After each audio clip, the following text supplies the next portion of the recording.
The film opens in a post-apocalyptic world where the remnants of humanity live in primitive tribes, avoiding advanced technology and desperately trying to steer clear of beasts that spread a disease, turning people into mutants. One day, Saban ventures beyond the designated hunting grounds, dismissing the elders' cautiousness as a sign of their age. His father, Chief Yuri, catches him and reprimands him for risking the village's safety. Saban defends his actions, pointing out that they've only had leaves and berries for days, and he wants to prove himself as a capable hunter and future chief. Reluctantly, Yuri agrees to let him continue. As they go deeper into the forest, they encounter Caleb, who is tracking an animal. Despite having strayed far from the hunting grounds, Yuri allows them to proceed a bit further when they hear an animal nearby. They soon face a massive mutated sloth, and to Caleb's annoyance, Yuri appoints Saban to lead the attack. Working together, they manage to bring down the beast, which is much larger than them.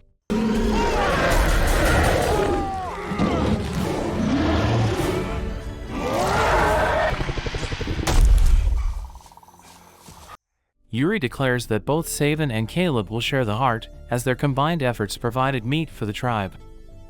Suddenly, one of their friends stumbles out of the forest, already infected and transforming into a mutant. He begs for death, but Saban hesitates to do it. A spear flies out from the forest, killing him, which enrages Saban. They decide to return to the village, unaware that a mysterious man named Amal is tracking them. Upon their arrival, Doral greets Saban, praising his success, while a jealous Caleb is teased by his sister Miru, who points out his lack of chances with Doral. Yuri consults the elders, urging them to move the tribe elsewhere as the mutants are closing in, but they refuse, insisting that they are safe where they are and should leave their fate to the gods. Caleb expresses a desire to choose his own fate, like his father Jarrett did while searching for the truth, but the elders dismiss this, reminding him that Jarrett met his end in that quest. Yuri agrees that there's nothing out there but disease and death. After discussing their father with his sister, Caleb decides to leave the village to seek the truth, despite Miru's skepticism. However, he doesn't get far. Upon reaching the river, he spots a group of mutants heading toward the village and returns to help. The mutants attack, and the warriors engage in a brutal fight. Although they kill some mutants, they are vastly outnumbered, and the elders order everyone to hide in a cave. As Saban watches the mutants kill his father, the elders instruct the young ones to seal the cave, leaving Caleb, Saban, and Doral outside. Doral is attacked by a mutant, but Caleb saves her, though she embraces Saban afterward. The trio hides behind a large rock, observing the mutants as they search for a way into the cave. Saban wants to distract and attack them, but Caleb believes they should seek help. Doral agrees, arguing that staying means certain death, while leaving offers at least a small chance of survival. Reluctantly, Saban follows them away from the area. After some time, they stop by the river, unaware that Amal is still watching them. Saban discovers a book in Caleb's bag, and Caleb explains that it's an artifact from the old world, brought to him by his father, who taught him to read, a skill no one else in their tribe possesses. Their conversation is cut short when a mutant appears nearby, forcing them to flee once again, believing they've reached safety, at least for now. The mutant quickly catches up to the group and attacks, but Saban hesitates to defend himself when he recognizes that the creature is actually Yuri, overtaken by the infection. Before the mutant can strike, Amal appears and kills it, reminding Saban that Yuri was no longer himself. Amal then reveals that he knew Caleb's father and asks if anyone's nose is bleeding, explaining that the infection can be transmitted through the air, not just through bites. While a bite causes rapid transformation, merely breathing near a mutant can lead to a slower, more agonizing infection. As Amal leads them back to his home, he explains that he's immune to the infection due to a rare yellow powder that acts as a cure, although it's difficult to obtain.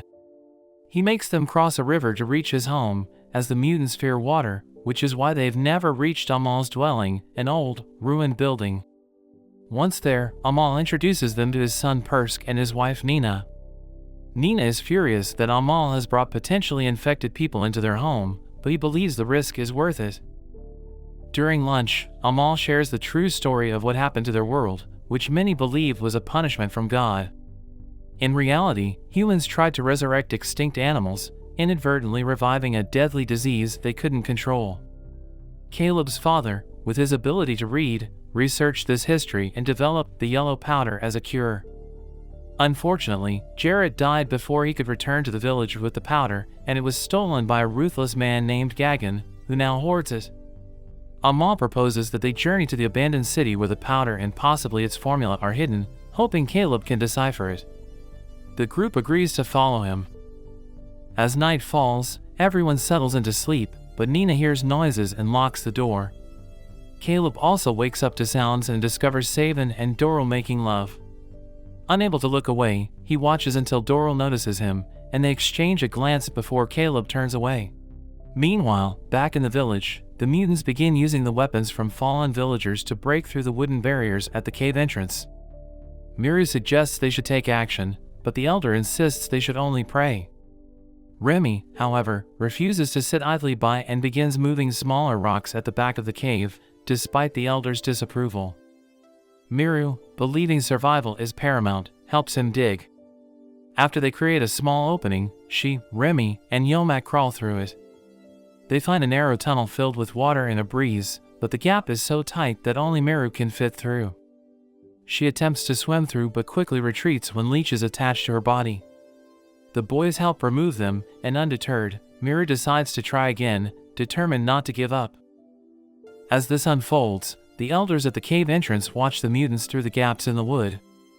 One of the creatures manages to slip its hand through, but the elders kill it with a spear. However, one elder's nose starts to bleed, indicating infection. Yomak also begins to show signs of infection after crossing the underwater gap with Remy, following Miru's path. They discover a tunnel leading outside but are met by mutants. They quickly retreat, but Yomak falls and breaks his leg. Knowing he will slow them down, Yomak stays behind to act as bait while Miru and Remy escape. Miru and Remy successfully cross the underwater gap, while the mutants, after devouring Yomak, hesitate at the water's edge. When Miru and Remy return to the main cave, they find that many of their fellow villagers have succumbed to the disease, displaying its devastating symptoms. As the elder's condition worsens, he pleads for mercy, but Remy refuses to act. Taking matters into her own hands, Miru grabs his spear and swiftly stabs him before he can mutate, urging the others to do the same for her if it ever comes to that. The next morning, Amal and the trio set out from the ruins in search of the powder. They board Amal's raft, and the boys learn to row, a skill they've never encountered before. From the hills, a group of mutants spots them and starts hurling rocks, prompting the group to row faster until they manage to escape.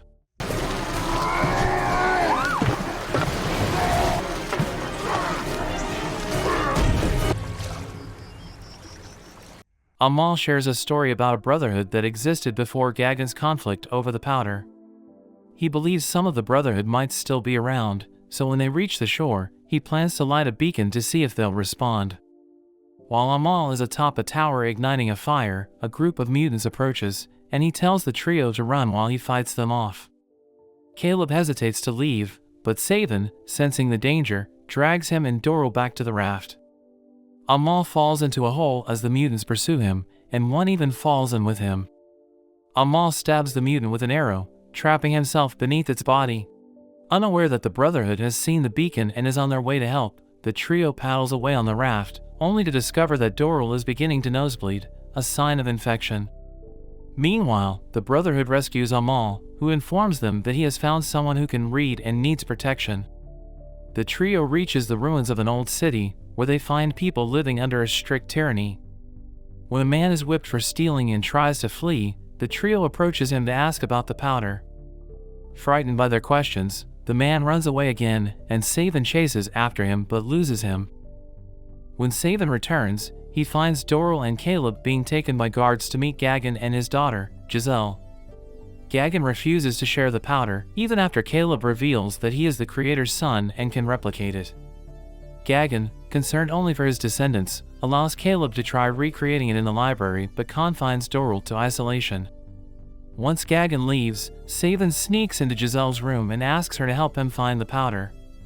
Initially reluctant out of fear of her father, Giselle changes her mind after witnessing his cruelty, learning that he stole the powder, and hearing Savin's plea to give hope to thousands of survivors. Giselle leads Savin to her father's safe, which is supposedly locked with a key around Gagan's neck. However, the dusty state of the safe makes Saban doubt her claim, as it contradicts Giselle's assertion that Gagan uses the powder daily. They search the room for hidden compartments but find nothing, so Giselle devises a plan. In the library, Caleb finds his father's research. Although he can read it, understanding and recreating the powder will take weeks, a luxury he doesn't have as he begins to nosebleed too. Gagan dismisses Caleb's efforts and refuses to give him any powder to slow the infection. Their argument is interrupted by Giselle, who claims someone is trying to steal the powder. Gagan rushes to the room and finds no one there but checks the powder's hiding place, a flashlight concealed inside a wall. Saban ambushes Gagan, knocking him out, and Giselle shares the powder with him, curing his symptoms. Together, they rescue Doral, and after knocking out a guard, they escape with the lantern. Saban and Doral rush to the library, where they fight off another guard and cure Caleb. The trio leaves the city but soon encounters a group of guards in the forest. Saban distracts the guards, engaging in a fight until he's knocked unconscious. The three of them manage to get back on the raft and row to the nearest shore. They climb the hills and come upon a rickety rope bridge, which they cross carefully. However, Gagan and his men catch up with them, and Caleb is hit in the leg with an arrow. Once across, Saban instructs Doral to help Caleb, as he is humanity's only hope with his ability to recreate the powder. Saban returns to the bridge and begins cutting the ropes, causing the soldiers to fall. This gives Gagan an opportunity to shoot Saban with a couple of arrows, sending him plummeting as well. Doral and Caleb continue running and are soon found by Amal and the Brotherhood, who track them after discovering the abandoned raft. They quickly return to the village, where the mutants have started digging under the entrance to reach the tribe. The Brotherhood swiftly kills the mutants while Doral enters the cave to distribute the powder, just in time to prevent Meru from taking her own life out of fear of mutation. After the battle, Gagan arrives and shoots an arrow at Caleb, but Amal sacrifices himself by taking the hit. Enraged, Caleb hurls an axe at Gagan, finally killing him. Sometime later, after taking Amal back to his home, Caleb says goodbye to his sister, who is now teaching children to read. He then sets off for the city, determined to find the library again and complete his father's work to save humanity. So, what did you think of this movie? Leave it in the comments below, and if you enjoyed the video, please like and subscribe for more movie recaps. See you in the next video.